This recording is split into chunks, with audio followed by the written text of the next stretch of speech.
out of a possible 3, but the 4th one will definitely be European, because the next matchup, as you can see on the bracket, is the winner of Group D and the runner-up of Group A. It's Vortix versus Grubby in our next game. It's going to be an interesting match for a number of reasons, not least of which because it's the last Zerg remaining in the tournament. We've got any Zerg fans in the house? A few, okay. Have we got any Grubby fans in the house?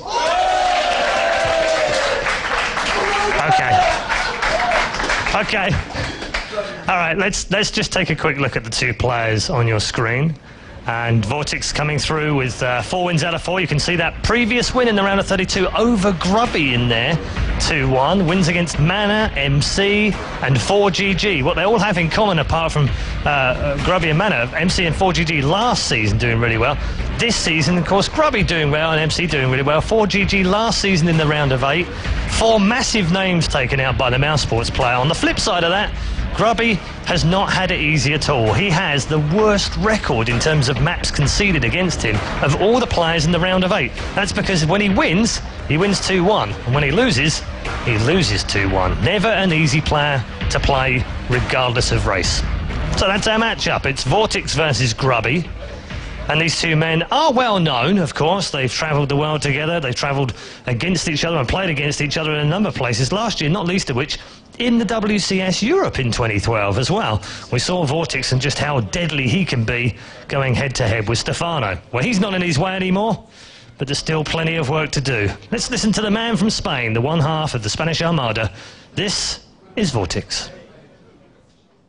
I'm Vortix, Juan Manuel Ran, and I'm 19 years old. I'm playing Starcraft for Mouse Sports. Well, I'm so happy to be on a run of 8 because the first season I did not qualify just because of 1 game. So he needs to kill off these ultralists as quickly as possible, but Vortix still powering on forwards here. Well, my biggest threat in the run of 8 I think would be MMA, because I've only been practicing CBP for the last days. And yeah, having to play a turn now would be kind of weird, considering there are 6 protos on the run of 8 too. So yeah, MMA and actually any other player is very good too. Like everyone that has reached the round of 8 is so dangerous that you can be confident versus anyone. With great fights and great micro in his army and Blinding Cloud still coming down, he really does do a lot of damage to MC. Well, my main goals for the remaining season are to reach the global finals, of course, and anything that happens there would be good. And for the rest of the year, basically I'm just focusing on WCS because I'm starting studies again in a few months. Well, my parents are kind of supportive, like ever since the beginning when we started. They knew that it was like a secondary thing, we could say, that we study and then in our free time we can play if we want. But yeah, suddenly we started to get better and better and we started to get invited to tournaments, and they have been very supportive ever since. Like, no regrets at all. Like from the beginning till now, they have supported us in everything we wanted to do.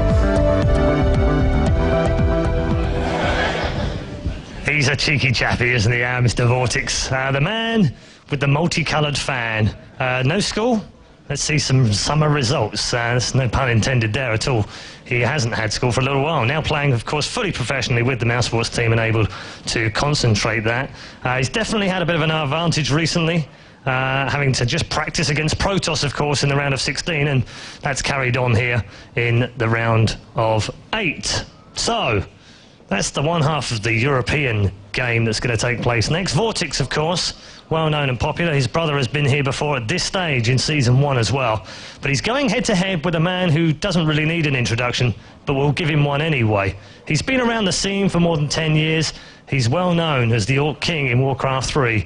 He's been everywhere. He has fans in every country. But really, what he really wants to do is win WCS Europe. This is Grubby. Hi, my name is Manuel Schenkhuizen. My handle's Grubby and I play the race Protoss. Still the force fields. Still the force fields here. They are constantly to move to the front here to tank the damage. To describe my playstyle, I once heard someone say, Grubby is just like a box of chocolates. You never know what you're gonna get. Beautiful play from Grubby. Excellent build, excellent setup. I'm not gonna make any predictions. At the same time, I sacrificed a lot to, to train fully for the last month. without much regard for other things. I really wanted it, but I was also okay with it not happening. Grubby now, it really is paying off for him having these bases in. GG, well played. There's been like 2 events that are always so close to my heart. World Cyber Games back in Warcraft 3 was something that I was very emotional about, and in Starcraft 2 it is and always has been WCS. Yeah, I think a lot of people predicted MVP to take first in the group. I was like, wow, he beat MVP. That suddenly means that I have to face MVP not as a chance to advance 2-0, but as a necessity to advance at all. He's done it! Grubby has done it! He's gonna kill off MVP here! He is gonna kill off the European remaining champion!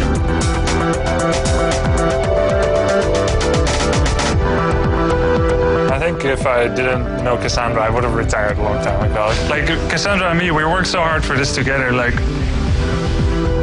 I want to just make them proud. If not with the result that I'm going to get in this next match, then at least with the conviction and the mentality and the strength and just doing my best. If I can make them proud, then, and myself, then I'll be happy. He is the man, very determined to do well in WCS, as you heard from him in his own words. It means an awful lot to him indeed. Beat the reigning champion in the round of 16 to move through to the quarterfinals, and as we said earlier on, his heritage is almost unrivaled. In fact, there were a top 10 list during the week that I managed to see, which was the most influential, most memorable players in esports history of all time, and that man was on the list, rightfully so. The matchup is about to begin, our final quarter-final to find the only European left in WCS Europe. It's Vortix versus Grubby, and it's brought to you by Colaris and Apollo. Thank you very much, Paul. Welcome back to the caster's desk. We now determine which of our foreigners will move on to the round of 4. Will it be Vortix or will it be Grubby? Fireworks are going to fly. This, when I saw the round of 8 games, this one for me just personally stood out above every other game. This one is going to be absolutely fantastic. The 2 players in the round of 16. Grubby's got one of the most memorable moments in StarCraft 2's history in that round of 16, with that all-important must-win against MVP, where he was able to, be able to beat out the former champion to make his way through into the later stages of this tournament. A very emotional roller coaster for him going through that series.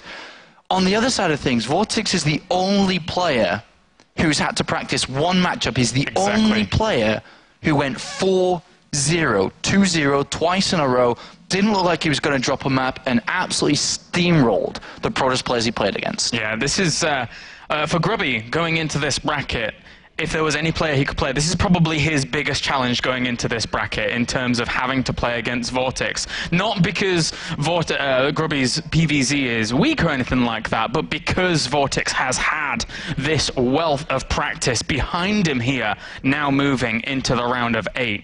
Vortix, likewise, one half of that Spanish Armada, the brother of Lucifron here. He has a fantastic opportunity to not only step forward towards the round of 4, but also then has another Protoss, and then maybe even another Protoss on top of that. I think Vortix, just having practiced in one matchup, is really giving him an edge coming into the round of 16 and above. It was shown in the round of 16 and could be shown again here in the round of 8, and as you said, further on. Remember, Vortix is last year's WCS 2012 finalist. Yep. Only lose now to Stefano in the very end. He dropped short in the round of 16 in Season 1 this year, but has now surpassed that. His brother not quite making it to represent Europe last season, finishing in 6th place, where top 5 represented them. Maybe today he can be the one. Yep, he not only has a shot here, but even if he loses, he has another shot tomorrow. Red City will be removed here. First for Vortix, no surprises there. Nobody's really wanting to play, especially against Protoss on Red City, more than anything. And then Grubby's veto, we shall see in just a second. I mean, Red City, just get it out of the way, and Derelict Watch is a good veto as well from Grubby. Yeah. But one thing I want to point out, Grubby, throughout his history in StarCraft 2, has had to face very, very difficult Zerg players, whether it be Stefano and edging out against Stefano and that curse that he couldn't beat him, whether it be Nurture at that very WCS 2012 series that, he'd never beaten Nurture before and he beat him for the first time there. Again, Grubby faces a different type of Zerg player, and we'll see if he can edge through, as both players now currently vetoing out, or not vetoing, sorry, but selecting the maps they like to play on. Taking their time about it. No reason not to here. Just thinking through all the possibilities that can occur. As I mean, best of 5 is so much. It's so much bigger and more important and more in depth than a best of 3 can naturally ever be. And it really takes a longer time to think what is 1 to 5, depending on which you select and which maps you choose first and whatnot. But it is important, and not just on the maps you pick now, but on the strategies and the decisions that go into it. Like we saw Hazardjobs play completely against the grain with his series, playing very aggressive rather than defensive. And of course, it's very important to know your opponent as well, which helps you make those decisions. Grubby taking his time about this here in the map choices. I mean, why not? Why not? I mean, you have to think about all the possibilities that could occur here, and taking your time. There is no time limit. There is no time limit. I guess there's unless you take like 10 minutes to choose a map, then I think maybe the admin might say, "Hurry up! What are you doing?" Perhaps. But no time limit. Take your time. We can talk all day. We can.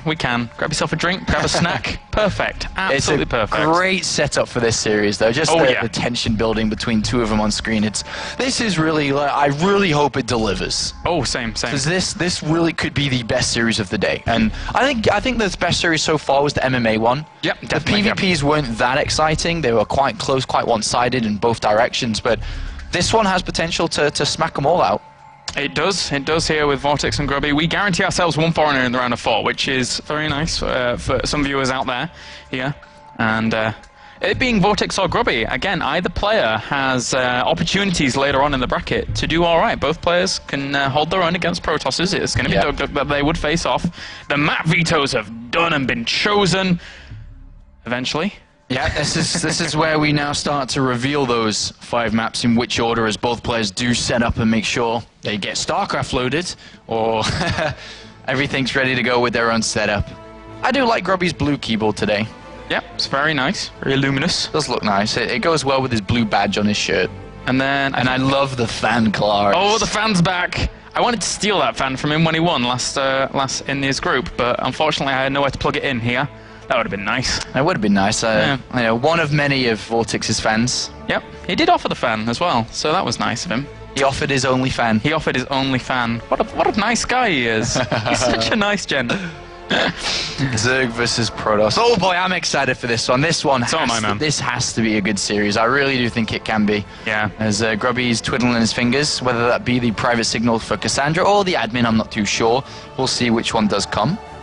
They've devised a hand signal tactic between one another of him and Cassandra. He's like, Cassandra, you're these ones, and this one is like your three fingers, admin. Yep. And Sean will maybe appear in just a little bit. But we have Whirlwind, Newkirk Precinct, Star Station, Neoplanet S, and Belshire Vestige. Apparently the hand signal was indeed for our admin, Mr. Sean. So they've already devised their signals, which is nice. All right, the 5 maps. Yeah. Whirlwind, Newkirk, Star Station, Neoplanet, Belshire. So if we just look at those for a sec. Whirlwind, I don't mind Whirlwind on this one. I don't think it's going to favor too much one way or the other. Newkirk and Star Station are the rocky roads, I think. Do you know why I like Grubby? Whirlwind as the first map? Why is that? Because generally in a series, especially in a PvZ, you want it to feel out what your opponent does. And Whirlwind offers us the opportunity to go into a really, really big game. So we could see a big macro game right out of the gate. Well, if I remember correctly, Vortix did open up like Temple Speedlings against MC on Whirlwind. Yeah, so you're right. Even though that is, as you say, the traditional setup, which Grubby may be thinking, depending on Grubby's practice now, he was one of the first, if not the first player to play, or first set of players to play in the round of 16, and that was on Monday. It's now Saturday, so he's had Tuesday until now to prepare himself for not really knowing who he's playing against until those Thursday games, but to be able to just practice overall, recollect his thoughts, and get ready for today, as this best of 5 is seconds away from starting now. This is going to be a good one, as you said. This is going to be very cool. We have interesting styles from both players coming out. Grubby can have a little bit of everything. He already mentioned it. He's like a box of chocolates. You never know what you're going to get. Oh, God, so and cheesy. Yeah, man. If only that box of chocolates had cheese in it, and it would fit Grubby right down. It certainly would. All right, game number 1 on the way here, as we have spawning up to the top left-hand corner, our red Protoss, representing the Netherlands. Ladies and gents, give it up for Grubby.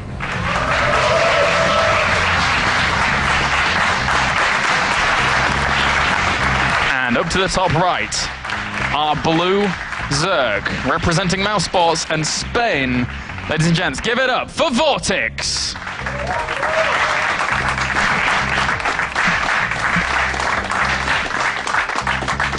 Vortix really having a very strong round of 16 set of games. 2-0 versus Mana, and then 2-0 versus the Boss Toss. He didn't have too bad of a round of 32 either. He played Grubby in the round of 32. 2-1 against 4GG, and then, of course, in the next one. Oh, was that last season, actually? Was that last season? No, it was this season. They did play Grubby in the round of 32. 4GG? Vortix, sorry? Vortix, yeah. Yes, they played each other in the same group. Season. I was Vortix won 2-1, yeah. Yeah, I was getting a little bit crazy. I thought it was this season. I've got to ask, sorry. Yep, go. We have Grubby going for Gateway in base. Is this because he was anticipating maybe something coming from Vortix early on this map? Absolutely could be that. Yes, could be that, but it's also just Gateway expand, right? It's not too much of a difference between the both. Yeah. But yes, it could have been. Pylon goes down near the ramp here, so maybe also this was a little bit of a note here, a tidbit to wall off if he needed to, or something like that, something a little bit out of the ordinary. But for now, Vortix, he's playing pretty much standard here, going for a spawning pool and expansion. So this is going to play out a little bit longer. Both of these players know each other very well, which I think is going to create an interesting dynamic between the both of them. Vortix has a very unique style of playing Zerg, non-evolution chamber based, which is really weird. Not too many people do that. I think it's only a couple, and he's really the frontier of this. Non-evolution chamber builds means that he can... MVP's not in this. What? But you can root for MMA, it's close. It's got one of the 3 letters in it. What was it? Oh, I lost my train of thought. So Evolution Chamber. Evolution Chamber base play, without it, sorry, is very, very heavy on units because you're not spending a drone on the Evolution Chamber, 75 minutes, and the attack upgrade as well. So that's something which is very unique to Vortix, but it is also very weak. Yeah. There is a massive timing which could be exploited if Grubby's done his homework in these few days he's had off to prepare for Vortix. And I certainly think he has to have, right? I mean, Vortix's style is very, very evident. That being said, though, during Wings of Liberty and at the start of Heart of the Swarm, there was a lot of mix-up in Vortix's play as well. Even on a map like this, we've seen Heart of the Swarm where he likes to go for that temple earlier and just poke around and do damage. But I think for Vortix, aside from that little poke that he does, there is that predictability in that style that he uses in the mid-game, right? So depending on how Grubby reads into that, he could do well. Yeah, I mean, the biggest window to hit is as the double Evolution Chamber, Hydralisk Den, Infestation Pit, and Hive are all being made at once. That's the window you hit. But looking at Grubby, he's chronoboosted into the Cybernetics core already. He's decided to throw down 2 gateways and very easily can throw down the 3rd. So he's opened up with 4 gateways. He has a probe at the very, very south, I think. There it is. But this has been spotted. Seen instantaneously there by that circling. So Vortix has a good read on what his opponent's doing. Now, there were moments prior when he was playing Protoss that his Roach Warren was a little bit later than normal.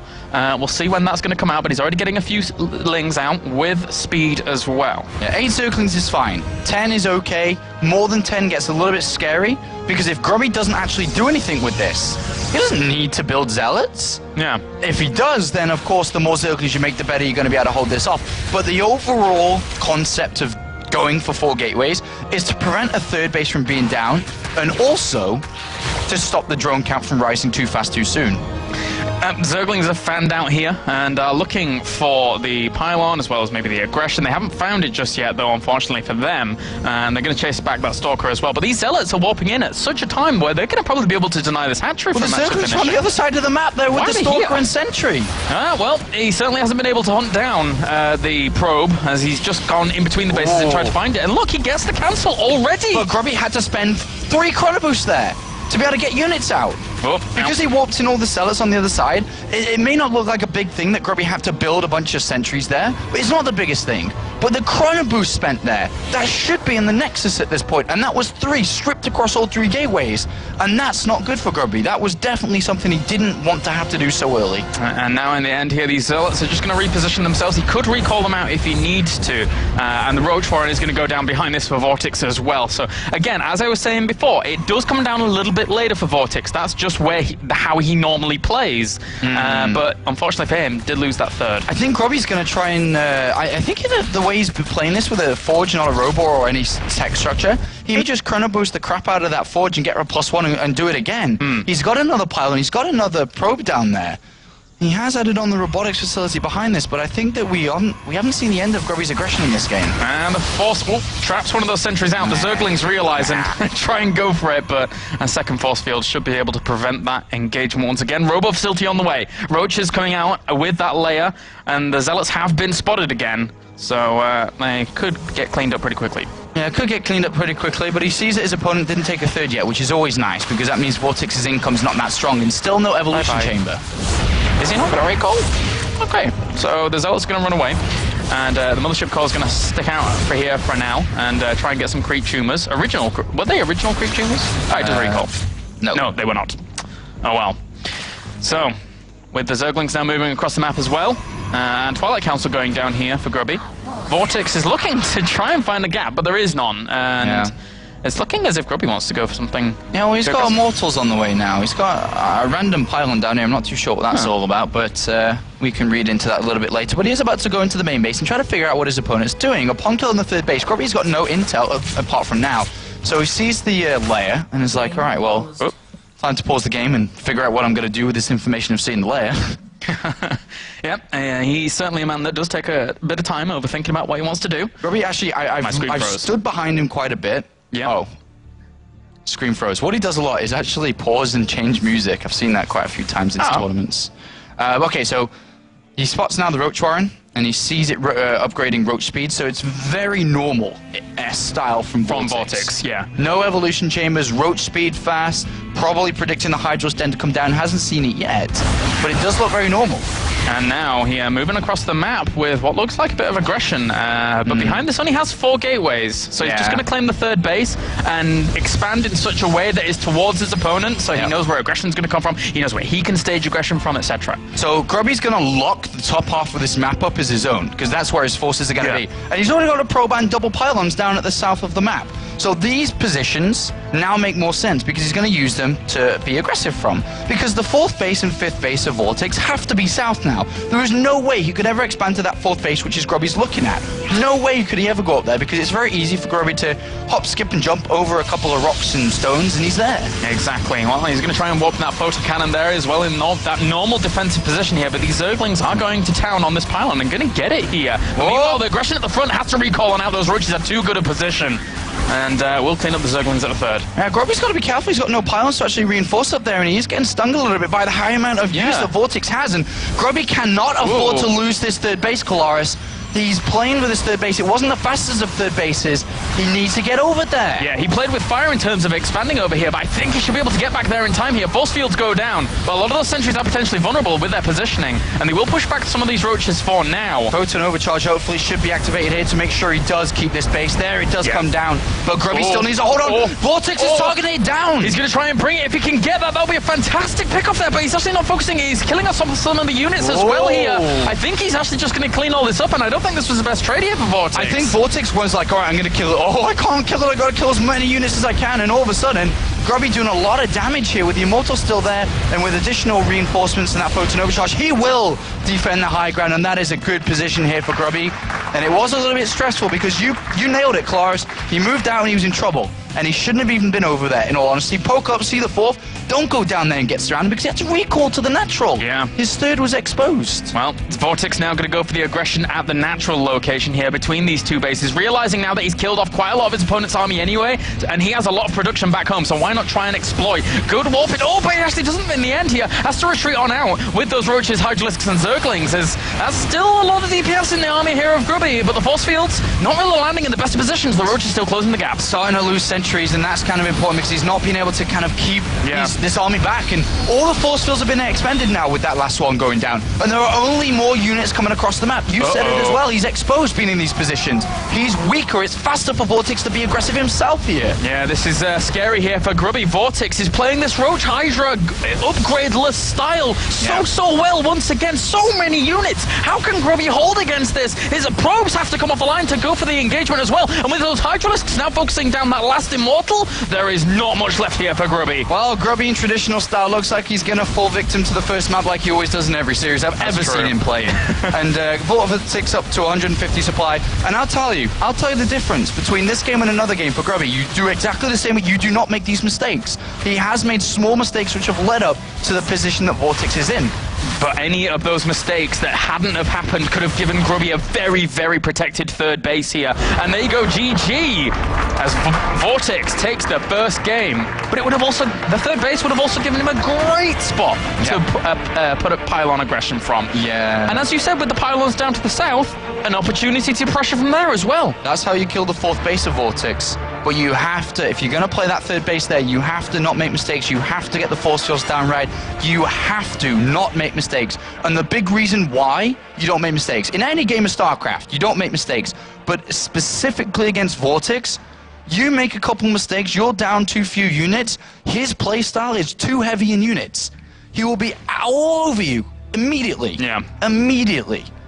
And that's the big reason why you can't allow that. You really have to control the floodgates, control the units that Vortix has out there, which is why it's important to keep those sentries, important to keep those force fields.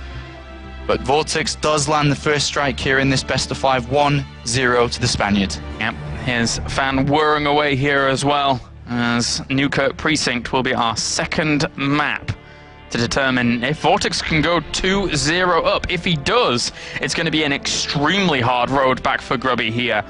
And, well, Vortix, once again, his style is there. We called it from the very beginning. We knew exactly what he was going to do, and if we know, then Grubby knows. And he was not able to defeat it in that game, be it overextension or something else. And now going into game number 2, he has to anticipate it. Yeah, it wouldn't be a Grubby series if he didn't lose the first map. It's we've cast a lot of his games in the past, and it just doesn't make sense if Grubby wins the first map. He always has to lose the first one, apparently, to really kick him into gear. And we'll find out if that gear is activated in map number 2. We talked about it on the start of the 5 maps. The map number 2, map number 3 are the rocky maps now. Newkirk and Star Station. Maps that Vortix has a very high win percentage on. Protoss in general just do not have the highest there either. Whirlwind was meant to be the map that Grubby starts this series off, probably with the win, but because of his own personal curse, it didn't happen. Did not happen. Okay, guys, game number 2 here. Newkirk Precinct, our map, as we load up Grubby versus Vortix to determine who is that last person moving on to the round of 4. We will have spawning down to the bottom right-hand corner as our red Protoss, currently 1 game down here, representing the Netherlands. Give it up for Grubby.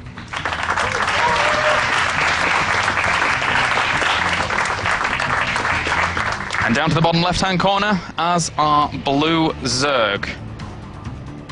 Just a little bit. As Adebisi has fallen asleep at the keyboard. There we go, he's woke now.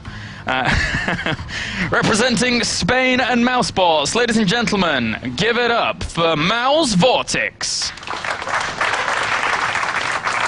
It's all right. Observers are allowed to have breaks sometimes. The observers actually, at every event I've worked at, the casters, they get rotated in and out. Apart from DreamHack, by the way, that DreamHack is that's a killer. Yeah. But every other tournament like today, we both had breaks. Adebisi doing all the observer in every single game. No breaks for you. There is no second observer. No breaks for Adebisi. No breaks, but thank you very much for doing the observing as always, traveling over from Canada to do so. And of course, your work is appreciated. But now it is time to focus once again. Grubby opening up Gateway Expand here against Vortix. Grubby, traditionally, as mentioned, always loses the first map, and I remember very specifically, it was who interviewed him, Red Eye, and said, and Grubby's answer was, you know, even in my Warcraft 3 career, I always lost the first map because apparently I need a kick in the balls before I start performing well. I remember this. It was at WCS, wasn't it? Yeah, it was because he lost the first map against Nurture. Yeah. And then won the back 2. A very, very memorable moment once again. A lot of those come out from Grubby here, but now can he move on forwards? It's going to be a tough time, as I said before. Vortix is arguably one of the hardest opponents he could have met here in the round of 8, and Vortix is already showing that in game number 1. Very, very strong, and well, we'll see probably here again. So there's 2 answers to the question I'm going to give you. There's one simple one, and there's the correct one. Right. Which P word describes Grubby? P. You can go for the simple one, or the real one. The real one, I would say perplexing, but... That's a good word. That's a great word. It's a good word, I know someone in here is really going to enjoy that word. It's a good word. I was going to say the simple one is Protoss. Yeah. And then the correct one is passionate. That's a good one. But perplexing is a great word. Yeah. I love that word. I like the word perplexing as well. It's a good one. DJ Perplexmer.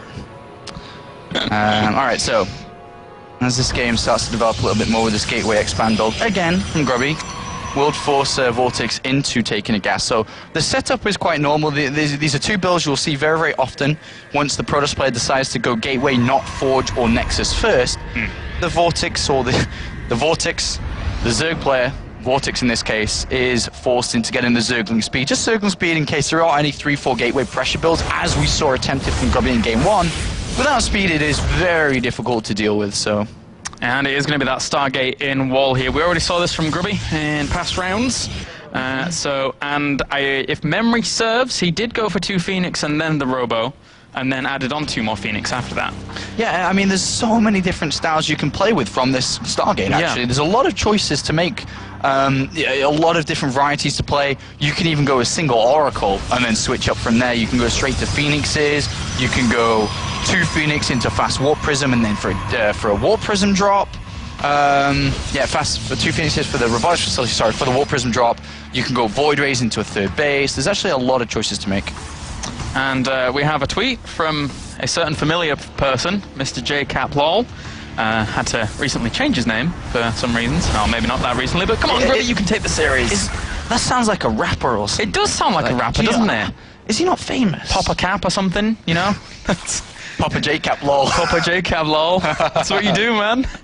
I'm sure it's a rapper. Yeah, you're right. I don't know who that is. Yeah. All right, so drone down, or 2 of them there, weirdly.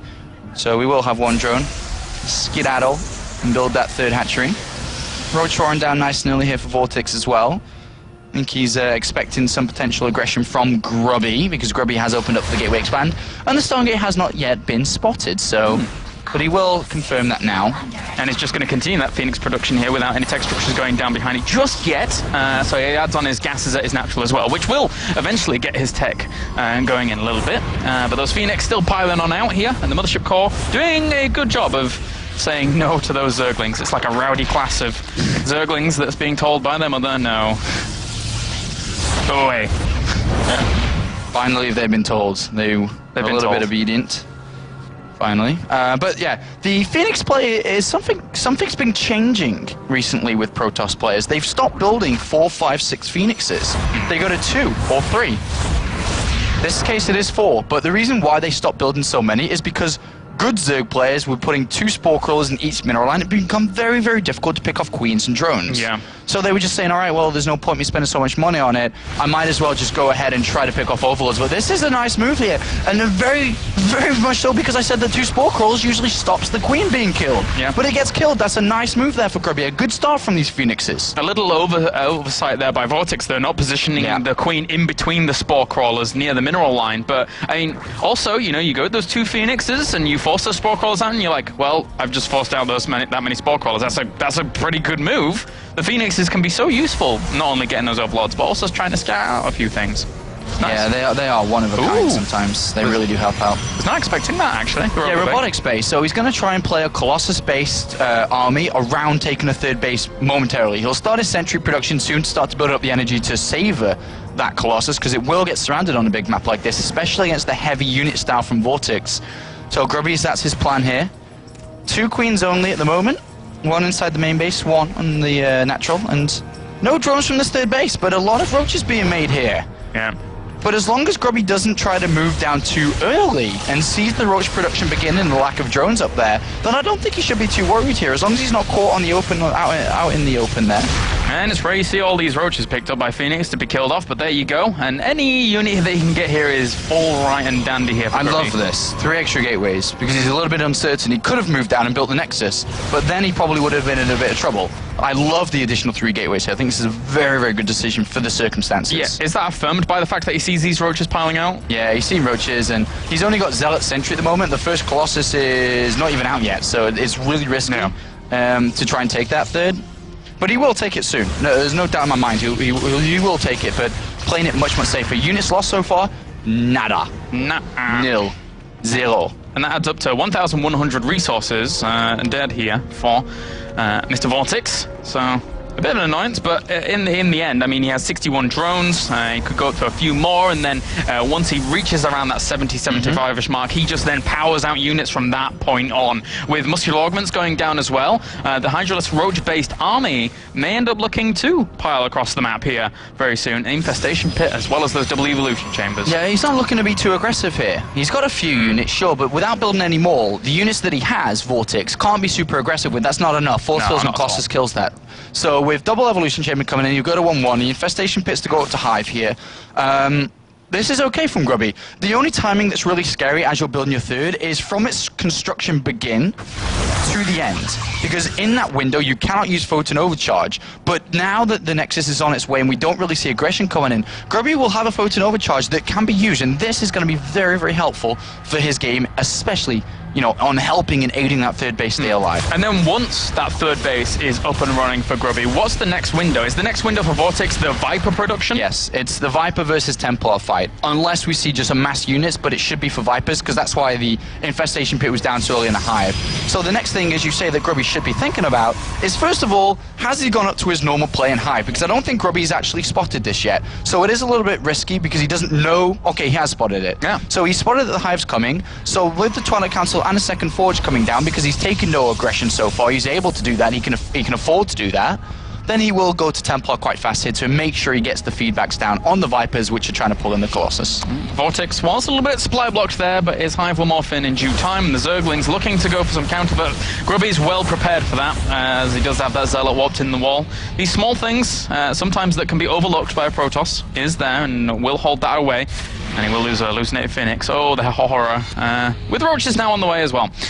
So not too much, as both these players just get the macro going once again and just getting up to their ideal compositions. Grubby doesn't need to throw down the Templar Archives. It is normal play to do that if you want to play the game out late, but he also can spend a lot of Chrono Boost in the Forges and get to 2-2 really, really fast. And with Blink, add on additional gateways and go for a 2-2 Blink timing. And saying, yeah, I've got a couple of Colossus, but I don't care if you spend a lot of money on Vipers and pull them in, because I'm also going to have a lot of ground units with very good upgrades. So if the Templar Archives doesn't begin in the next few seconds, that will be his plan and strategy to go for a 3-base 2-2 timing. Oh, wants to get out of there with those Phoenix as well, though. Doesn't lose any, as he's only lost 1 unit thus far. So Grubby moving into the middle of the map. As you said, those 2 Colossi, a little bit scary. 4 Vipers will pop, but they still need to accrue energy to be actually able to go for that abduct.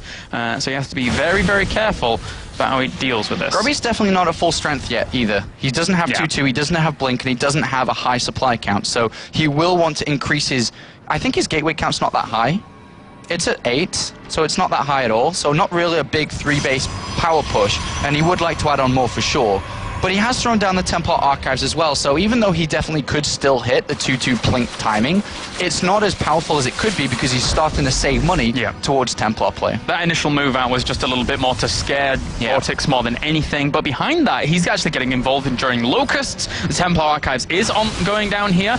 Vortix is going to have a hard time. Those force fields land and catch a lot of those units, but at the same time, an abduct does go down. But yeah, he's just able to actually get that with a few of the Roaches that did move on forwards. Phoenix very useful against those Vipers, trying to deal with those, but still another abduct here, kills off another Colossus, but again, that was not the best positioning there for Vortix to take that engagement. Yeah, it wasn't the best position at all, and Grubby is behind the supply a little bit with a couple of force fields here. I think he may be able to take the fight. He will have Blink as well in seconds time, so he may be able to Blink aggressively to pick off some loose units. Definitely doesn't want to Blink too hesitantly forward, because of course, the Hydras can turn around and take the fight of their own, but you know, I think that was a bit of a rocky road, but it's not too bad of a situation. He really only lost the big Colossus there and a few Zealots, not too much at all. Minor thing, halfway through that engagement, +2 did finish, so that was always a nice boon there for Grubby as well, whilst we have 2-2 on the way here for Vortix, sitting back on this army that he currently has. So in the WCS Europe so far for Vortix, we've only really seen the first stage of his plan occur. We've only seen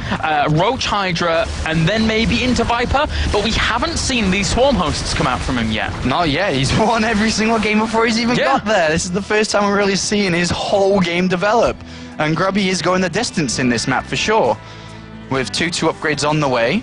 It's not a bad setup. I know Swarm Host. There's one guy that really loves the unit, the Swarm Host. Yeah? Who's that? Yeah, I don't know. Some guy that retired recently. Oh, okay. Well.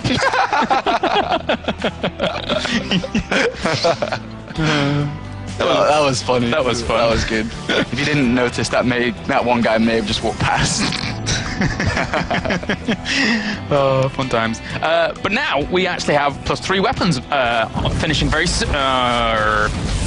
yeah, I couldn't make more of that than sorry.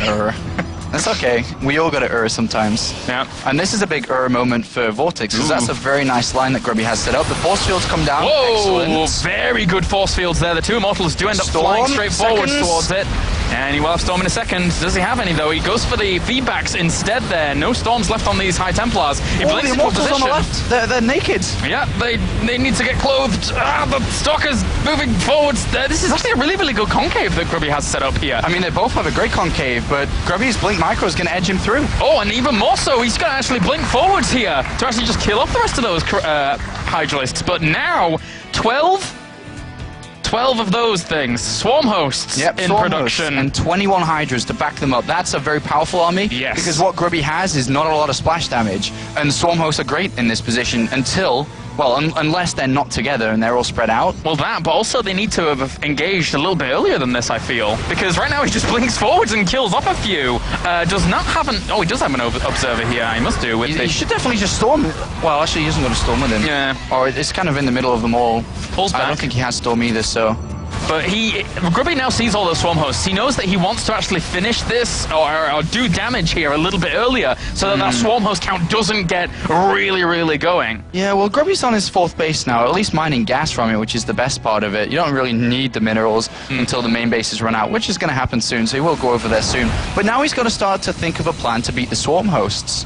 And that seems to be building Zealot Charge, just upgrading armor and shields, but one of the best ways I think to beat Storm Host is not Colossus. I think more units and a lot of Storm. This is actually a style that the analyst Todd likes to use, just to smash the locusts. And then once you smash them, if you are fast enough with your units, if you get to them before the new locusts are ready, then that's actually a very cool style and a very efficient one to do. That being said, does make for a very long game. If that style does come out, seeing Todd on maps like Akalon Wastes take absolutely forever to kill off a Zerg like that sometimes. But these two Immortals going to work with some Zealots. They could actually kill that hat. Yeah, they want to, and I think they will. With a +3 attack. This is good. This is a nice attack. So much damage. Nice attack there by Grubby. That really does hurt his opponent's income, but he still has a lot of money in the bank. And Swarm Hosts are... somebody argue with me. Swarm Hosts are the most efficient unit in the game. Yeah, no, there's no denying that. Argue with me! I can't, I'm sorry. Well, they are going to go for it. And he actually blinks forwards once again here. There's not that many units to complement these Swarm Hosts, so he's going to lose quite a few of them if he's not careful. Good Storms, not only killing off the Locust, but also tickling away at the Swarm Hosts. But still, too many Hydralisks here. And I think that, Vortix should probably be able to hold on. And there's going to be a couple of new Locusts in seconds time here, but Grubby does push him back for now. Blinks forward, gets a couple of loose units here as well. And he is continuing forward, with reinforcements coming from behind as well. Is he going to be able to break this line? If he can get those Zealots forwards here to tank a little bit of damage whilst he deals it, and he does blink back, realizing that those Zealots need to be forwards. They charge on straight into this. Grubby right now evening up the supply. Vortix in quite a bit of trouble here. Look at that, losing a lot of units here, and Grubby takes the supply lead with taking a 5th base, and now all of a sudden, tripods are in the game. Oh, triple tripods, my friend. This is... that's a lot of Colossus firepower coming here. Those Hydralisks don't know what's about to hit them if he's not careful. Yeah, this is a really awesome switch. 3 robotics facility. It must have skipped my... I didn't even see them. I didn't even see 3 robos going down, and all of a sudden we have 3 Colossus coming in. This is going to be a very powerful switch. Look at this, Hydras and Swarm Host. He's really, really caught off guard by this, and I don't think he's going to be ready. Like 6 Colossus? Throw a bunch of Zealots at the front? He has 3 Vipers, but they've all only just popped now. And they're not going to have energy for a little bit. So, Grubby, if he wanted to go, but he's not going to, I mean, before they accrue the energy, it could have been okay. But still, a lot of firepower now coming out from Grubby. Army supplies, 111 to 117 in favor of Vortix. So very, very close in that regard. And, well, the Vortix now just trying to bide his time in the middle of the map. That's a scary army, and that's a beautiful... No, I thought that could have been a bit better, but blinks forward, tries to pick off one of the Vipers. Blinding Cloud does come down. Pulls one of the Colossus forwards. The second one goes as well here. One of them goes down very fast, but the second one retains itself. Look how fast those Hydralisks actually just melt to that Colossus firepower. Wow. And now, what does he have to do with the Colossus? He has nothing. Nothing. The Vipers have to get more energy fast. Uh-oh, this could be it here. Grubby could power on forwards to this base, killing all the units, killing this off as well. A grab goes down, but he has nothing to actually kill that. He just makes it easier for Grubby to lay siege to this position. And Grubby's breaking the front line now. The Swarm Hosts are going down as well as this base, and Grubby says, well, I'm pretty good against you in the later stages as long as I don't die early. And Grubby at 140 army supply lead over his opponent, only at 80, and dropping fast. Wow, what a tech switch in terms of that triple Colossus production. GG, tying up the series. Grubby says to Vortix, nuh-uh, my friend. Game 1 to Game 2. And the first time over this last week, Vortix has dropped a map against a Protoss player, and I think that's one of the worst maps to drop as well. Yes. Because you're like, well, you know, I played pretty well through the game and almost killed him a couple of times here, but he killed me in the later stages and I didn't know what to do. So all of a sudden, Vortix needs to get that brain ticking and working to start to formulate a plan, because if Grubby reaches that point of the game again, he looked absolutely incredible. His shake of the head there as well on screen. As the next map is Star Station. Grubby ties it up 1 apiece. All right, so game on. Game number 3. We'll see whether or not Grubby can take a little bit of a lead here, or if our Spanish Armada bro can also do the same. This is... we anticipated this being the best series, and already shaping up to be. Yeah, I agree. And the thing is that going from Game 1 to Game 2 to Game 3 here for Vortix, I actually think he needs to make a change. I actually think that it needs to be a little bit different here. Because if he sticks to that, if he sticks to the Roach Hydra without upgrades and for quite a while, I think Grubby's slowly going to adapt. I think so too. I think so too. I think so as well. Really do. And Star Station's a map where Vortix's playstyle is really good against a Protoss player who does try to take a faster third base. Punished MC quite nicely, and put pressure on that kind of base, and other players as well. So I'm interested to see what Grubby chooses to do, whether he plays an Immortal Blink play, which is pretty good against a Roach Hydra play with good force fields. But this map is hard to land those force fields on. But one thing is for sure, Claris, this series is shaping up. All right, game number 3 now. Protoss versus Zerg to determine who will advance on to the round of 4. As we have Spawn down to the bottom left-hand corner, the man who brought it back 1 game. It's now 1-1. Representing the Netherlands, ladies and gents, give it up for Grubby.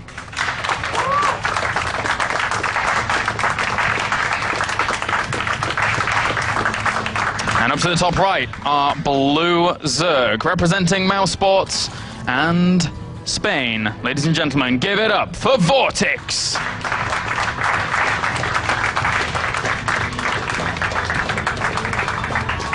I'm excited for this game. Oh my man, it's the first 2 games were pretty cool, and now, after assuming that I think Vortix has to make a change, you know what? I'm gonna say Vortix goes mutas on this map. Oh, that's a bold prediction, but could be a brilliant one. Because I think that a playstyle that is popular, that I guess it's popular but not being shown a lot, is every single game Stargate play. And you have to go Stargate play against a player that goes Mutalisks. Yep. Granted, yes, Grubby did use it in the last game, but not all the time. It's not something that we see that often. We see Twilight Council and Forge play, Robo play a lot of the time. There's even builds that involve fast 3 bases off just Gateway. But, I mean, Vortix is definitely a player that can bring out Mutalisks. Yep. Definitely. Seen it in the past. Metagame has changed quite a bit since. but still, it's in his repertoire. Yeah, I wouldn't say it's the norm thing to do, yeah, but of course. it's definitely a build and a strategy which can catch his opponent off guard. Definitely. Right. Well, expansion's going to go down here. Normal builds at the beginning, but Grubby a little bit more wary of something crazier going on, like the gateway. Well, I mean, like a little bit of earlier spawning pool aggression. So he positions his gateway at the front just to make sure that's going to be easily blocked. Yeah, just a regular gateway expansion again. I'm a big fan of Vortix's playstyle, though. Really big fan of Vortix's playstyle. I do like the non-early evolution chamber play into lots of units. But remember that whoever wins this series, I think, should be justified and should be well respected to represent Europe in the Season 2 finals. Remember that the winner of each quarterfinal today, we're going to have three Koreans out of 3, MMA, MC, and Duck to represent Europe in the Season 2 finals. And one of these 2 players as well will join them for the definite top 4. And then tomorrow we'll have the 5th and 6th placement matches to decide number 5 and number 6. Yep. So plenty more games on the way. 5 series tomorrow in total. Liking it a lot. And of course we have to sort out who's advancing on, as you said. So will be very cool indeed. Right now, Grubby here. Well, actually this is Vortix. Sorry, the thing's mixing me up. But we will see now as the Mothership Core just heads over to the natural to keep itself wary and defended, but obviously can't throw any photon overcharge down just yet. And, well, Vortix is not really doing too much. Yeah, neither is Grubby. Just kind of boost into the Nexus, just focusing very heavily on his economy. And we will have the Stargate play is the next thing that is being chosen here by Grubby. And with the with the Stargate play being used, he will be probably looking for a very similar style. Phoenix is out again, I suppose.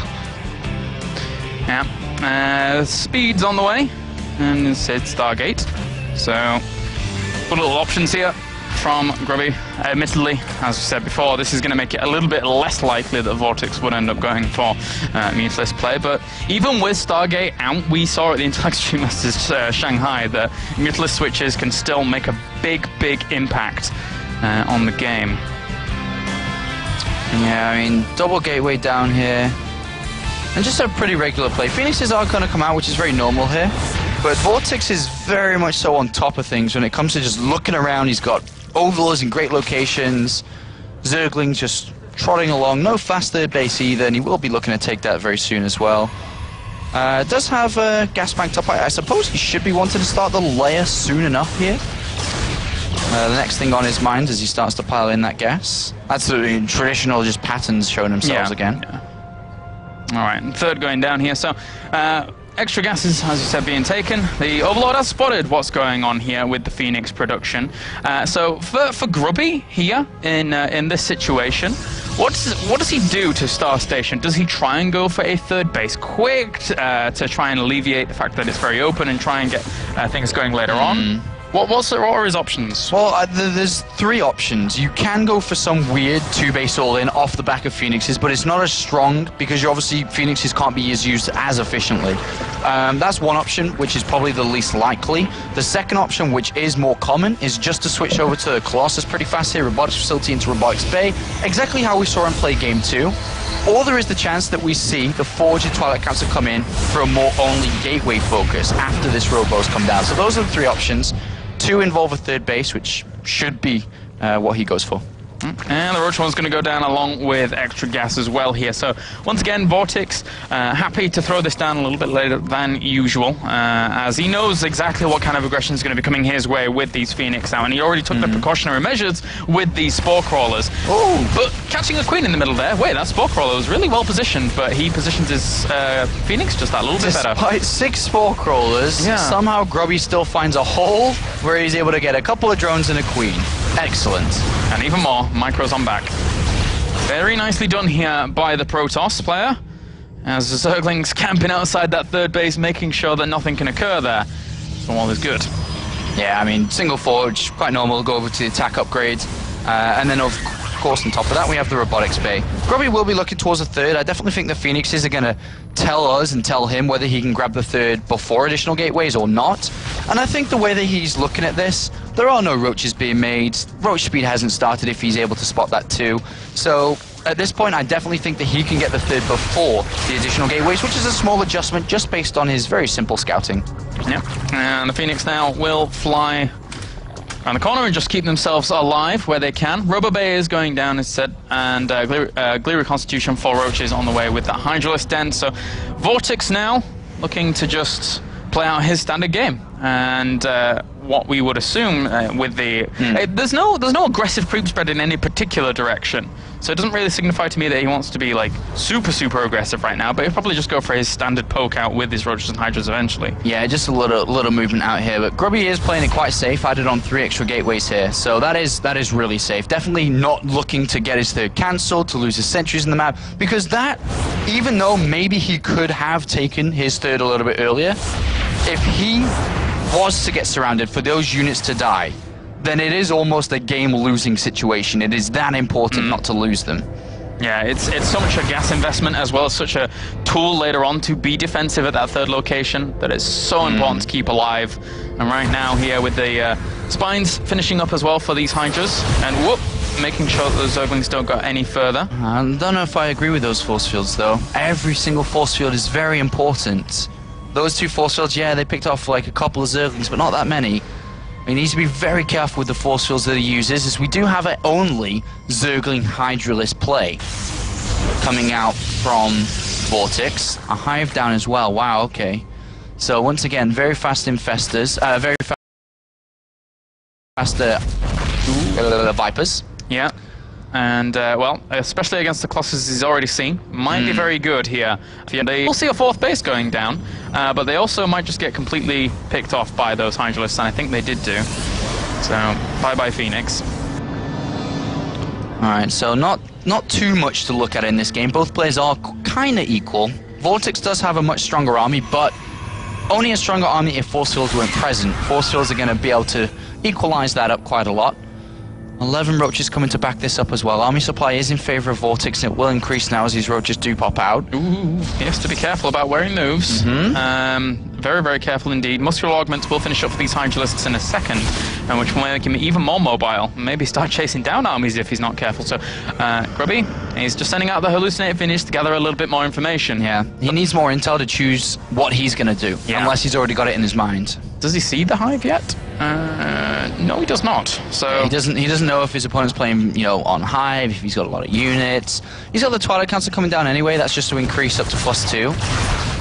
He goes in there, doesn't really see too much with that one. Another one's coming in from the right-hand side here, and that will spot the Hive. So upon seeing the Hive now, he kind of knows that his opponent's playing very similar to the previous game. But no second forge from Grubby, which means his unit count is a little bit higher than it was last time at this point in the game. But of course he doesn't have the better upgrades for the later stages.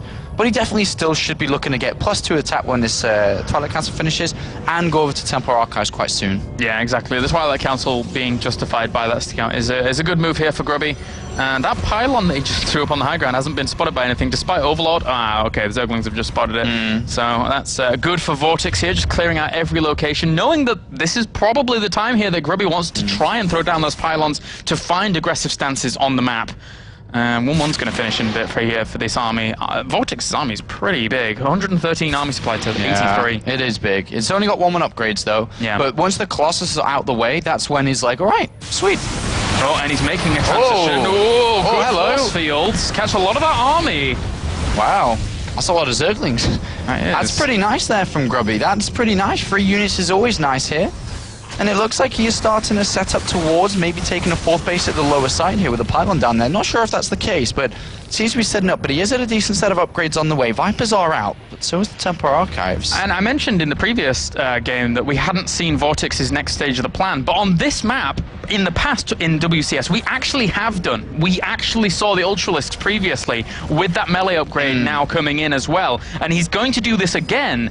And it's a pretty good option, I feel, on this map. So open, so much room for your Ultralisks to move about. Very good option on this map, but maybe not against what Grubby has, who had already begun his Immortal production, who has and will have Archons in the mix as well. But here come the Vipers. Very good force fields, but the Vipers do pull forwards. Every single Colossus. How many are going to go down? 2 go down. The third one actually retreats into a position of defense. But once again, another pull. Great pulls there from Vortix. Moving on forward, but still the force fields and the time warps have held this back, and Grubby will continue surviving. Only 20 supply difference between them. Not too much of a difference at all. Grubby's got a lot of Stalkers here. Blink is soon to finish as well as 2-2.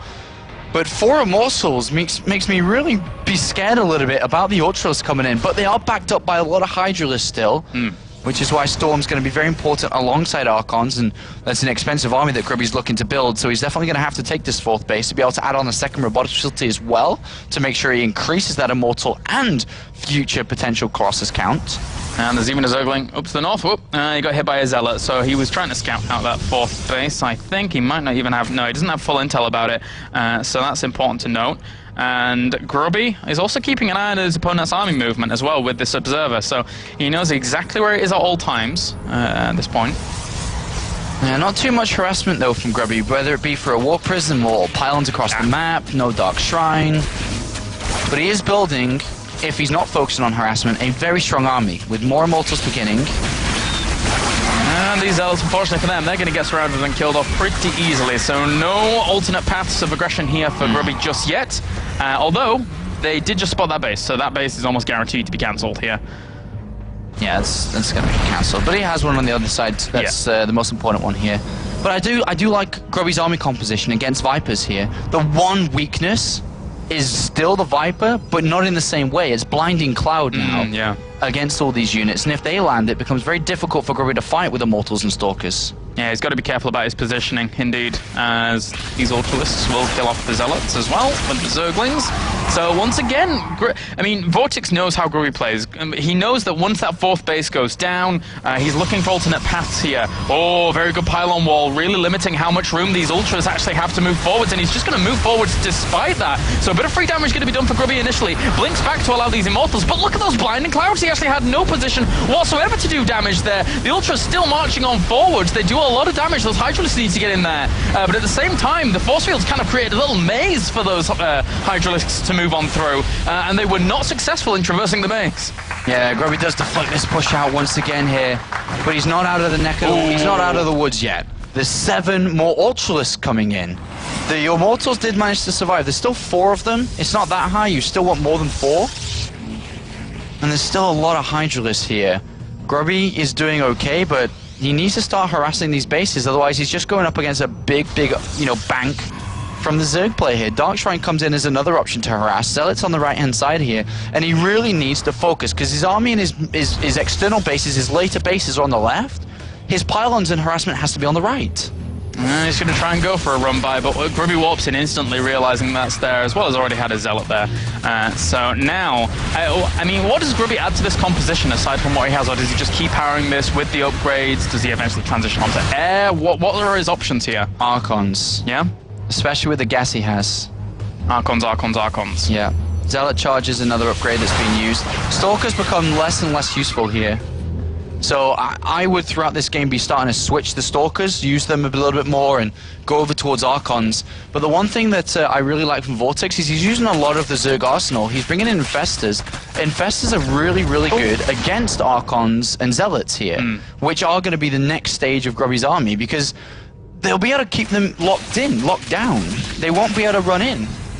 Yeah, it's certainly a very good point. Trying to expand down there, and eventually Vortix might end up seeing that as well. But now, I guess the next wave of his assault comes. That's a lot of Ultralisks. He has 3-3 on the way, but that pylon wall, once again, so well positioned here by Grubby. Can't accentuate that enough, as it's really, really a very big hindrance there to those Ultralisks. Zealot's going to go for the counter, and actually his army is way out of position to deal with these Zealots. Yeah, that's a good attack there by Grubby. He's going to push his opponent back a base, and this is what he needed to do for maybe a little bit longer than it should have come here. I think they should have started a few moments ago.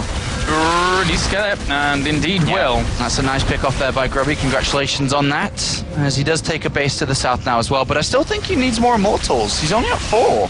Yep, and that's a lot of Ultras. That's a lot of Ultras. He hasn't added in any Archons yet. He's at 185 supply, and I really don't think the Stalkers are going to be that useful here against all these Hydras and Blinding Cloud and the Ultralists themselves. Here comes 6 High Templar, so the next part of his army is these Archons, I think, here. Or he just wants a million storms. Or a million storms. He does like to make it rain. Yeah. Well, he's going for 3/3 upgrades on his armor as well as shields. That one Dark Templar working at the back of this army here as well. Good feedbacks, land on a few of those infestors, and does push it back for now. +3 armor, and shields on the way now as well. Did that poor Dark Templar just die to cleave alone and no detection? What a poor What a little guy. sad guy. Yeah. Another nice harassment there by Grubby. At this point as well, I mean, it's not bad to try to squeeze out a warp prison. I mean, it's Star Station of all. Use a bit of that mineral bank to try to get around that base. But I mean, his biggest focus is bringing down that base. That's the big one. I'm really enjoying these pylon walls by Grubby. This one here as well. It fortifies it so well against this kind of style of play. And if he can get down there, he's going to be very happy. He could actually just recall down there, and that wall buys him enough time to recall. Yep, there you go. Fungal did hit a lot of those High Templars, though. Unfortunately, they ended on the wrong side of this Nexus, depending on how you look at it, if you want to see the storms actually go down. And they did hit a lot of those Hydralisks, but at the same time, this army is not in the best of positions here from Grubby. It's being torn apart. I mean, Stalkers just don't cut it at this level. It needs to be much, much more focused on Immortals here, which is only just starting to add back in. And look at this. I mean, even though the Ultralisks and the Hydras are dying off, he reinforces with 7 Ultras, 56 Zerglings. So much in production right now. The Nexus does fall. But the third base of Vortix is being targeted by DTs. So even though Grubby's taking this fight and he is starting to do okay versus it, you remember he killed off the bases on the right-hand side as well and now picked off that third base. Vortix doesn't have as much money as he wants, but 8 Ultras in production. That's big. Grubby has a lot of gas. I swear to God, he needs to start building Archons, man. With that much gas in the bank, I feel very, very scared for him if he doesn't have or use that gas in the next few moments here, because there's going to be another attack as these Ultras complete. Vortix is hardly mining at all right now. He needs to send up to this northern base right now to actually make that work out for him, because Grubby's income is winning it over. And you're right, he needs those Archons. He wolfs in a lot of High Templars once again, but this aggression might come before he can even morph in those High Templar Archons. Yeah, he needs to spend his gas. Like, DTs are great, and he is on this base again here on the right-hand side, but he needs the Archons to be able to fend off this army. It's becoming too strong. He is in the supply lead, though, so it is good for him that he's managed to get over to this right-hand side. He is harassing these bases, but he has to keep it up. And more importantly... Oh, there's the Archons. They are both bleeding. They are both bleeding when it comes to their income. So Grubby also, upon building an army, needs to take a new base at this south position. He needs to put his army down there. He needs to take the best fight possible and establish a new mining base. Yeah, those Archons now here. He has a few more High Templars still saved over. And again, he could actually warp in even more High Templars with the gas bank up that he has here to go for those Archons, which he absolutely needs. He's at a very high Immortal count now, 7. Ooh, that's good. And Storms and Archons? Storms go down. Don't hit too much, though. Vortix baiting them out nicely, and he's actually just going to go for the natural. He could sandwich himself here. He has to be very, very careful about where he moves. Yeah. Feedbacks as well as he can fight this. I think he can fight this. Here's a lot of it, and now going to just retreat on back to that. He's playing very small choke. Very safely. I think he can fight this, though. He certainly could do. He has so much firepower. He's just moving forwards with the High Templars again. Once the storms allows Vortix to get out. But Grubby's at 171 supply. He's done an excellent job harassing, absolutely excellent. A DT's on that base again. It's got 4 kills, and Vortix is struggling with his money. And that's the one big thing that's keeping Grubby in this game, or even pushing him in the lead. At 170 supply to 134, he's got an army that can beat Vortix now. But it's the harassment. It's the pylons, it's the DTs, it's the zealots. 120 army supply to 89 in favor of He's not even mining up here. I don't know why, but how many draws does he have? 44. 44. He has the ability to mine up there. He needs to. He absolutely needs to. Vortix needs to keep himself in at this game. Otherwise, Grubby is going to move across him. It's going to be as simple as that. Yeah, Grubby's just built the army that's necessary now. It took him a long time to switch out all those Stalkers, but he's finally done it. And he's looking great. He's got a lot of Archons, he's got a lot of Immortals. Oh, look at that defensive position as well. So he's going to come round this right-hand side probably to go towards that base. I don't think he'll fight through the pylons here. Well, even if he doesn't, that allows him to have a safer expansion down to that left-hand, right-hand side. But now he sees his opponent's army movement, moving down to this 4th location. But Grubby's well prepared for this. Yeah, it's been a very good game here by both players, and Grubby especially towards the mid to later stages of this game. And those Archons are leading the charge, so they're going to be very, very easily to tank this. And he is actually going to go for the engagement here, as those Fungals did hit a lot of that. Storms rain down on these Ultralisks. They are all that but stands in the way here of Grubby, and absolute victory. GG, game number 3 goes to Grubby. 2-1. He is 1 game away from being the top foreigner in WCS Europe. Yeah, that would be... That's crazy, man. It's crazy. The amount of players that played in this tournament, the amount of awesome players that there are in the European scene. But Grubby has given up a lot. He mentioned it earlier, even neglecting some things for the past month or so, whether it be streaming, spending time with Cassandra, friends, whatever. He's been practicing very, very hard over the last month for this sole tournament. And now he's 1 map away from going into the semi-finals, making sure he does represent Europe in the Season 2 finals. But Vortix is a great player. Vortix is definitely capable of turning this around, but he's lost 2 games in a row. All right, well, it's going to be game 4 in just a little bit, as the fan keeps Vortix cool here. We'll see what's going to occur. Grubby has gone for a little break. Yeah, it's the audience applauding him as he goes to the break, saying good job so far. Lost the first one, but won the next 2 in a row. And now Vortix needs to think of a plan on this next map, which is Neoplanet S, but he needs to stop Grubby here. He needs to stop Grubby, and he needs to find out how. If you are the Zerg player in Mr. Vortix's shoes, and your mid-game strat hasn't really been paying off for the past 2 maps, do you change? Can you change? I play the same. Yeah. On Neoplanet S especially, which is a big map that a lot of Protoss players, or a small map should I say, that a lot of Protoss players veto out. But in this map rotation, the way that it works, with only 1 player having a single veto each, being a best of 5 in a 7 map pool, then this is a map that hadn't been vetoed out. Derelict Watcher was the map that was vetoed out by Grubby here. So I definitely think that Vortix plays the same.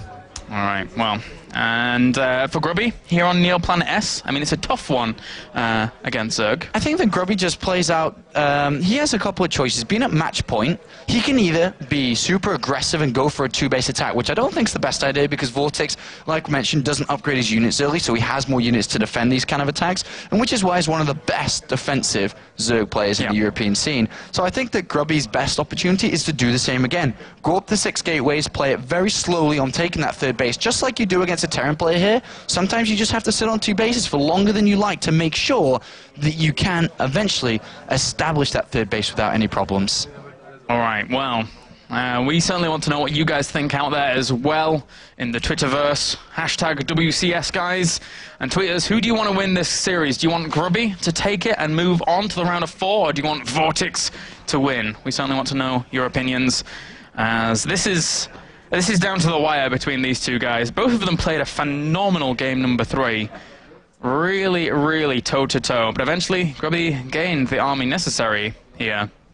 Yeah, it took a while, but he got there eventually. And now we're about to, likewise, took a while, but eventually we'll be there. Into this next map, Neoplanet S. Can Vortix stop Grubby after winning 2 games in a row to tie the series up to go to Game 5? Or is it Grubby that goes to the semi-finals and, as we mentioned, represent Europe as the only non-Korean so far in the top 4? Sick. All right, well, before we get into game number 4, we can actually go to an interview with Mr. Redeye.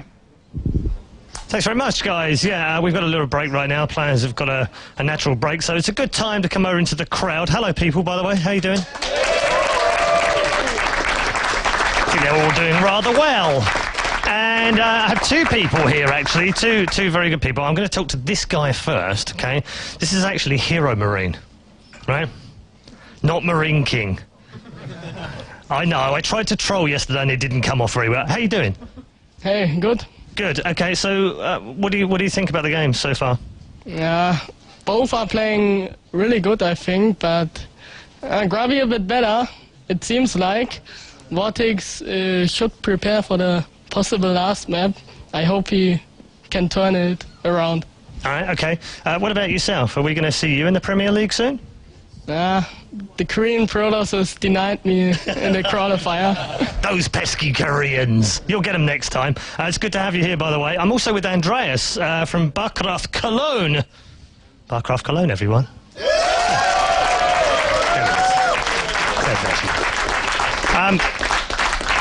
Andreas, I have frequented your barcraft a couple of times and purchased a non-alcoholic drink or two. What do you guys got planned this weekend? We'll do barcraft tomorrow, of course, for the finals, and I hope to see you there again afterwards. Yeah, I'll pop in. Yeah, and bring some guys over. Some friends? Yeah. I've got a couple of friends. There's a French guy. I know him. Yeah, he might come with me. He's sort of over there going, yeah, maybe. Yeah, you might know him. He's Stefano. I think I heard that name 1 or 2 times. Yeah. Yeah. Okay. He doesn't play anymore. No, he's not a player. No. So bring him over, anyways. Okay, great. How are you enjoying the game so far? Well, I'm cheering for Grubby, so I'm pretty happy right now. Okay, is anyone else cheering for Grubby right now? Okay, cool. Just to make this balance, is anyone cheering for Vortix? Yeah! Okay, so that's good. All right, enough of the fun over here in the crowd. They're having a good time watching the games. Back to our final matches, your commentary team, Apollo and Claris. Thanks very much, Paul. All right. The final... No, I found the final game. Could potentially be the final game. Could be. Getting a little bit ahead of myself there. But now we have game number 4. Neoplanet S is the map. The countdown has begun here. And will Grubby take it 3-1, or will we see Vortix bring it back 2-2? Not sure. I'm not sure, actually. I would like Vortix to pull it back so we can go to a game 5. Yeah. But either way, I would be happy with both. I want a game 5. Today will have ended a little quicker than I was expecting if it isn't. But now here, game number 4, guys. Let's get right into it as we have, spawning up to the top right-hand corner, our red Protoss representing the Netherlands. Ladies and gentlemen, give it up for Grubby.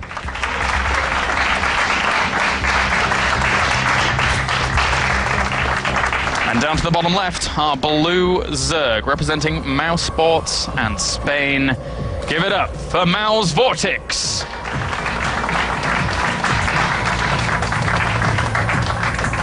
All right, Neoplanet S, of course, one of the, if not the smallest map. I guess it's a little bit smaller than Belshire Vestige.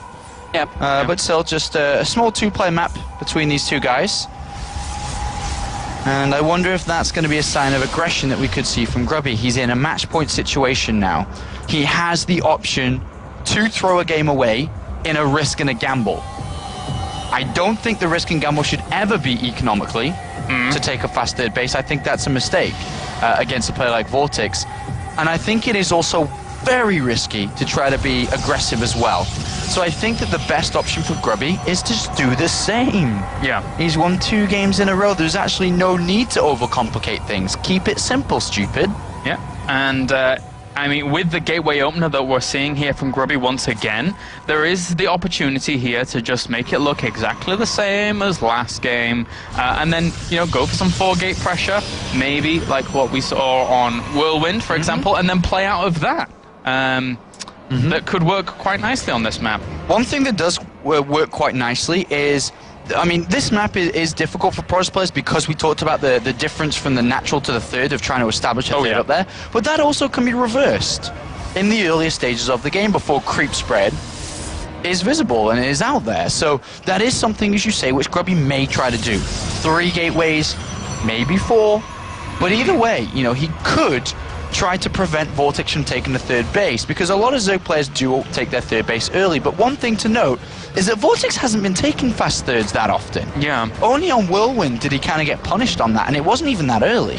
And it's a minor thing here, but Grubby's wall is slightly different to what you would normally see. That's actually a 2-hex gap there as opposed to a 1-hex. So it could be for Grubby preparing for later on in the game, because if it's only 1-hex, then Archons actually can't fit through if he ends up teching to those. So just minor things. Can still block it off, of course. Yeah, it still can be blocked off. Still 1 force field, so not a gap in a weakness or something along those lines. All right, well, Nexus goes down here.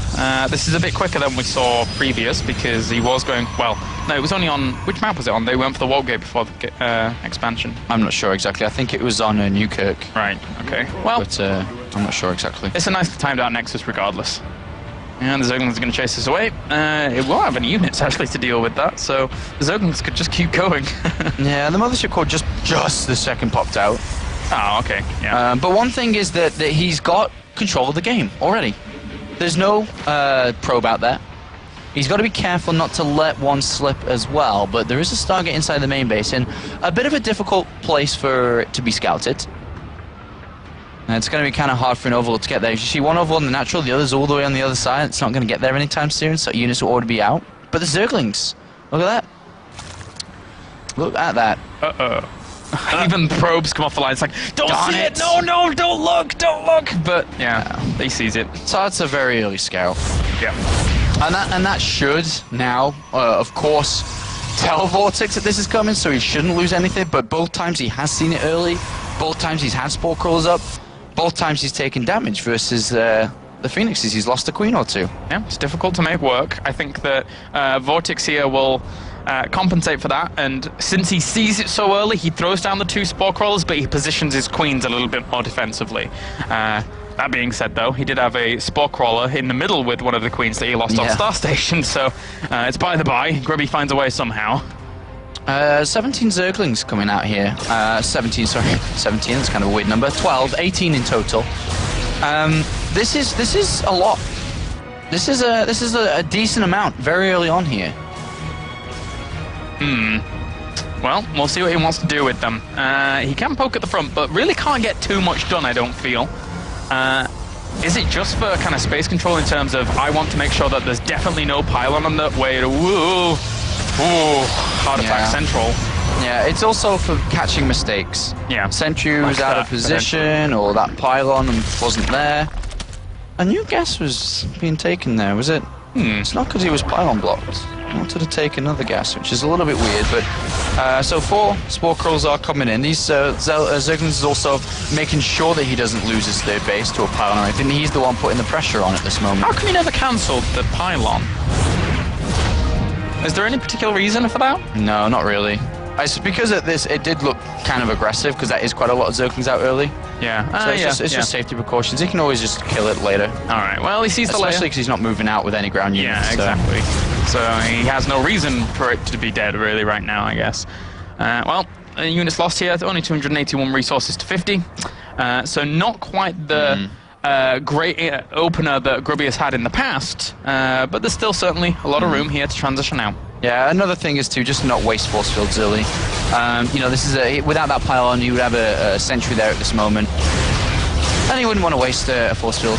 But with Phoenix, do, again, pick off a queen. So 1 queen goes down. Robotics Bay, Forge, and Gateway is exactly the same as the previous 2 games. Just Grubby just sticking to what he knows, sticking to what's working for him in these series. And likewise, Vortix is very likely to actually just stick to what he knows in regards to that Roach Warren, the Hydralisk Den eventually, before the double evolution chambers, etc.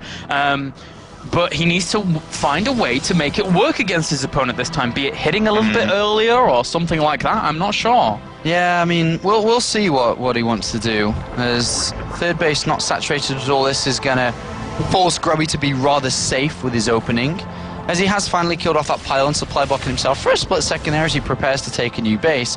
Currently, though, he's only at 3 and a 4th gateway coming down, so doesn't want to rush out too early. In the past games, he's added on a 5th and 6th gateway before doing so, which is smart. Gets a few, just 1 or 2 drones, just the 1 or so. He's actually killed off 8 drones during the entirety of this game thus far.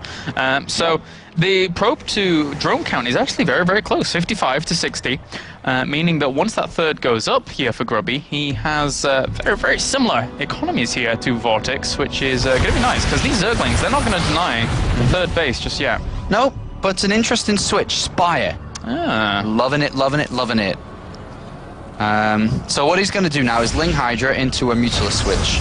Yeah. So Mutalist, as you said, may come out in one of these games, and it looks like it's going to be this one. And I do like this, because what he's going to focus quite heavily on, and if it's not spotted, well, what are you doing, LWC? You're crazy, man. Phoenixes may or may not spot this. And they do. Well. So that's the first time that he's seen that. So it's the first time in this game, but overall. Yeah, the whole series. So that's going to be like, why now? And a little bit of a supply block for Vortix coming in, which hurts a little bit, but he's already got 900 gas banked up. And Fleet Beacon instantly starts. Yeah, Fleet Beacon instantly starts, man. He's getting ready to go straight to Phoenix range upon seeing the Spire. Grubby just on top of things in this game. Yeah. And keeping those Phoenix from the early game alive is kind of important. Kinda.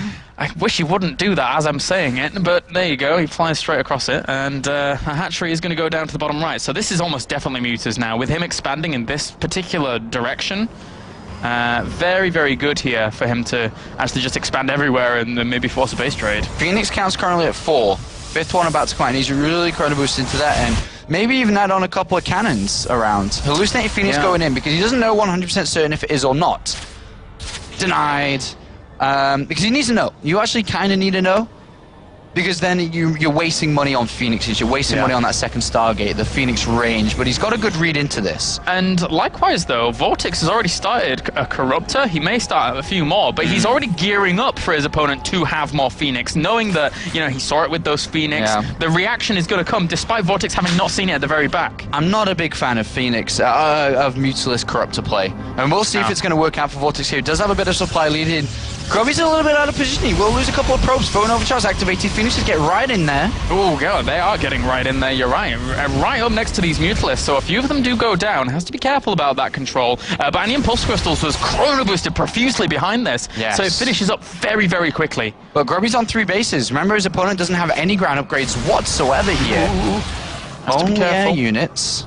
And the Anion Pulse Crystals is now finished. So Phoenix range fully activated right now, and killing off a few drones where he can. He doesn't need energy for the lifts, but he's getting cornered. And he loses 1, 2, 3 Phoenixes. That's a bit of a mistake there. Nice pickup by Vortix. And I was about to say, upon seeing the base in the bottom right, I was like, you know what's really good in my mind? I was like, DTs. And immediately the Twilight Council starts, and I think he may go for DTs on this. If he can bring down that base with a couple of DTs that's just randomly in the right-hand corner, that's really going to slow Vortix's gas input. But a different style coming out from Vortix.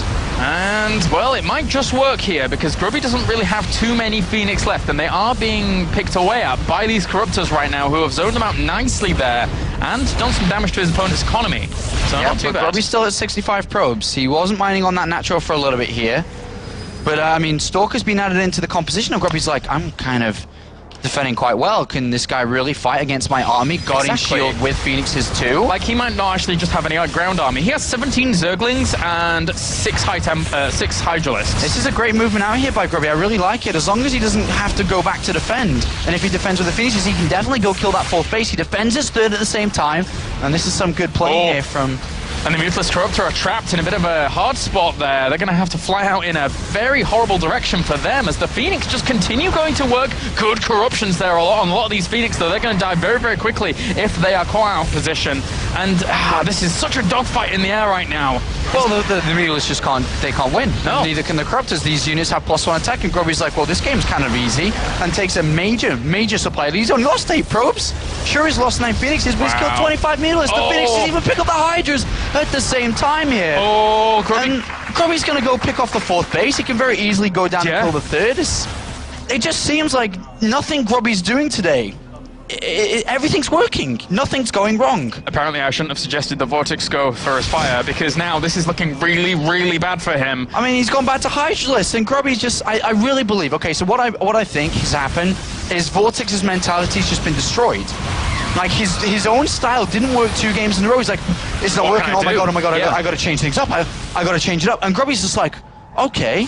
I'm comfortable with that. That's fine. The Phoenix and the Stalkers here going to town on the Mutas once again whilst the Roaches were pinned at the back. All of the Phoenix come along and kill off Mutas once again. Grubby right now picks up absolutely everything here, and he's killing off more and more. Grubby is on the verge of taking game number 4. Very easily as well. That's like, this game has been very easy for Grubby. There's been no stress whatsoever, and he's got Zealots down to that 4th base. He doesn't have any reinforcing pylons, so he's got to be a little bit careful, but the amount of Phoenixes that can actually just pick up units anyway here. Grubby's just marching forward, 180 supply. And Vortix, despite only playing against some Prex in 1 matchup for the last week or so, Grubby's got his number. Grubby has his number here. Yeah, Grubby has done so well here in this series, picking up the last few remaining Hydralisks here, whilst the ones on the ground actually die off. Army supplies looking at 107 to 57, and he sat right outside the house. GG, well played, and Grubby advances on to the round of 4. That's right, man, and he will represent Europe in the Season 2 finals. Grubby, last season, round of 32. This season, top 4, as he blows kisses to me and Klopp. Blows kisses to his fans and, of course, his wife. And Grubby, very happy with that win, played it out very well and picks up a 3-1 over Vortix. And that means Grubby is the highest finishing European and foreigner here in WCS Europe. He will fight against 3 Koreans as he finds out who's going to be taking that final spot. But here are the last moments here from that game. Grubby once again so happy with that victory. Yeah, very happy with that victory, and Vortix just like shaking his head, not really sure how that all crumbled down. And he's in the same position that his brother was in Season 1. He lost in the round of 8 and now must collect his thoughts ready to play tomorrow for the 5th and 6th deciding matches. I feel like when we're dressed up like this, we have to ring that little bell and be like, KO, because that boxing match was pretty good. That was. It was. Didn't go the full round. Didn't go the full rounds though. As Grubby was able to outplay his opponent before it went the distance. All right. So we have an interview ready with the victor. Moving on to the round of 4, Mr. Grubby. Thanks, guys. Yeah, he came off, gave a big pumping fist to the crowd, and then gave me the biggest hug I think he's given me in about 10 years. You are just on fire right now. I guess. It just adds up, I guess, but job's not done yet. No, you're right, job's not done. Let's not get too carried away. But semi-finals, fantastic achievement. And the key thing here is that it guarantees you a spot at the end of season grand finals. So that's huge already. Does it? It does. I didn't even think of it. You're so focused right now on this tournament. So 2 more games. Let's go back. Let's rewind a little bit to the first 2 matches. It ended 1-1. Why? What was it for you that went wrong and what went right? You know, credit to him. He played amazingly. But in the first game, I wasn't quite there yet with my mind. Like, I tried so hard to be there. But I wasn't playing that well, I think, in game 1, and also I didn't do the strategy that I wanted to do because I had like last-minute insights. Don't listen to those. But anyway, it didn't go that well. Then I thought like, oh yeah, I'm doing well because I canceled his 3rd, and his 3rd is so late. But he attacked with a lot of units, and I couldn't hold it. But then I wasn't too worried because I knew it wasn't like the full me, so I tried to just rally myself and do better than the rest of the series. And immediately I felt like I was going to do better too. Yeah, second match was much better, tied it up 1-1. Cassandra said to me, she popped in and saw me just before you started your match, and she said, he seems nervous, and I'm worried. Why? Well, she knows me so well. She's like, I mean, she knows when I'm nervous. She knows what number I have in my head. I never beat her at poker, so I would trust her if I were you. But yeah, it was true. Like before the first game, I was nervous. Like I tried not to be too nervous, but yeah, I was shaking. My heart was pounding. It's like I cared too much. So you've been doing this for 10 years, and it never changes. Pathetic, right? No, it's great. Yeah, I mean, I enjoy it, so I have to try not to get like too nervous. Yeah. Okay, let's talk about map 3. Map 3. I have to say, watching, and I'm the biggest noob there is when it comes to playing Protoss, as I'm sure you can tell, but at one point, Apollo was screaming in my ear with the commentary, got to build Archons, got to build them now, got to do them so much gas. Why? What was the delay? I mean, it didn't matter in the end, but it was just a bit late. Yeah, on the one hand, my resources were there, and they were telling the story that Apollo was telling, but on the other hand, sometimes you shouldn't let the resources you have dictate the units you make. Like I was pretty clear on which units I wanted to make, and I feel like Archons were not going to be that useful. So despite the gas being there, like 99% of the time I would also like, yeah, let's make 6 Volt Orbs, let's make a lot of Archons. But I felt like they weren't going to be that useful, and before you know it, you're suddenly strapped for gas. So at some point I did do it. So you know, Apollo. You know, prescient or prescient, whatever. But I felt like I shouldn't do it too early because, like, they were a lot better in Brood War against Ultralisk than in Heart of the Swarm. And map 4, sum up. How did it go? You know, I was just I just thought like it worked twice already, so I should just play the same again. But then some things happened, and I just feel really lucky and fortunate that I found it in time, and that he didn't like realize I found it or like couldn't react anymore. So that was, I think, really lucky for me. Yeah. Right, so round of 4, look ahead now, take a deep breath, think about tomorrow and how you're going to play and who you're going to play, of course, because he, let's face it, he's been a bit of a nuisance to the Europeans. He's taken down an awful lot of us so far. You mean Duck Duck? Yeah. You know, he's really good and very aggressive, which is good in PvP. Took down Nanua, which under normal circumstances would be really impressive, but I'm not sure, like Nanua was completely there, so I won't weigh this result too much into the whole equation, and I'll just do what I always do. Now, what do you do between now and then? What's the mood? Is it quiet drink and early night with Cassandra? Is it, you know, early morning practice? What is it? What do you do?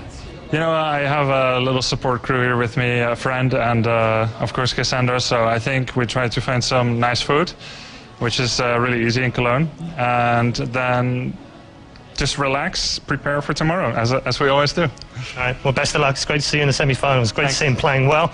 Grubby is our final man in the semi-finals. Who would have believed it? He's the last alive of the Europeans, goes head-to-head with just a small number of 3 Koreans tomorrow. Let's send it back over to our commentary team for the last thoughts of the day. Welcome, everyone, to the totally non-biased recap of the day. Hello. So, guys, well, first of all, I'll start with you, Claris. And I'm going to ask the same again. What was your highlight of the day? Because today was an interesting one. It was a very fast one, but surely something must stand out for you. Final series, I guess. In terms of gameplay, like level and kind of the suspense and tension and level, it was a good series. And of course, I'll welcome back to the casters team. Good first day. Yeah, definitely. For me, the highlights, I think, was 2 parts. First one, the Koreans dominating and earning themselves a European name. And then Grubby, of course, the second part here, being able to take out Vortix. I have to say, this kind of series always surprised me a little bit, because you see the first game and then you think, all right, this guy, I guess he's going to win. He's done so well in the first game, and then suddenly he's losing every single map and the other guy wins. All right, well, let's just remind